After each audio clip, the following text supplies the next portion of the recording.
Ce sont toutes les données des capteurs de perte de nuages. Je vais vous transmettre rapidement les nouvelles concernant la guerre au Moyen-Orient. Alors que les missiles d'interception israéliens s'épuisent, Haaretz rapporte que 80% des missiles iraniens atteignent aujourd'hui Israël.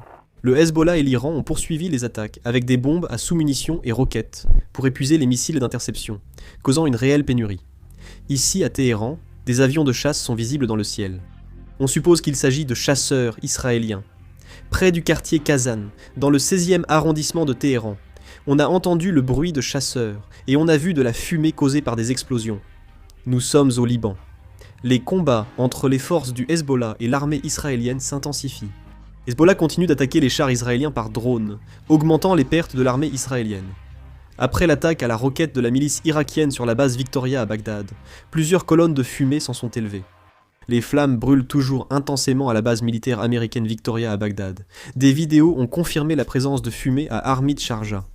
Lundi à l'aube, la force de maintien de la paix de l'ONU a annoncé dans un communiqué qu'un de ses soldats avait été tué par une bombe et qu'un autre avait été grièvement blessé dans un poste près d'un village du sud du Liban. Le communiqué indique que l'origine du projectile reste inconnue.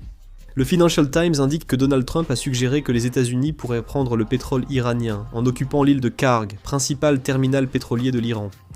L'ambassade des États-Unis à Bagdad a averti dimanche que l'Iran et ses milices alliées pourraient viser les universités américaines à Bagdad, Soleimaniye, Duhok et d'autres établissements liés aux États-Unis.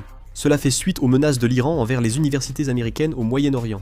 Le Premier ministre israélien a annoncé un accès total et immédiat à l'église, alors que le cardinal Pier Battista Pizzaballa, patriarche latin de Jérusalem, n'avait pu assister à la messe des rameaux à cause de la police israélienne.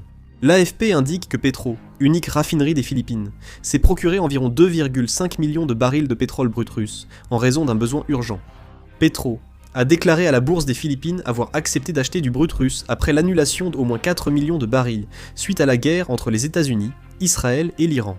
Cet achat a eu lieu après l'assouplissement des sanctions américaines sur le pétrole russe, liées à la guerre en Ukraine. Alors que les tensions sur l'approvisionnement en pétrole augmentent après les attaques de l'Iran par les États-Unis et Israël, NHK a rapporté l'arrivée d'un pétrolier transportant du pétrole brut saoudien dans une raffinerie japonaise. Pour la première fois depuis la guerre au Moyen-Orient, le Japon reçoit du pétrole brut.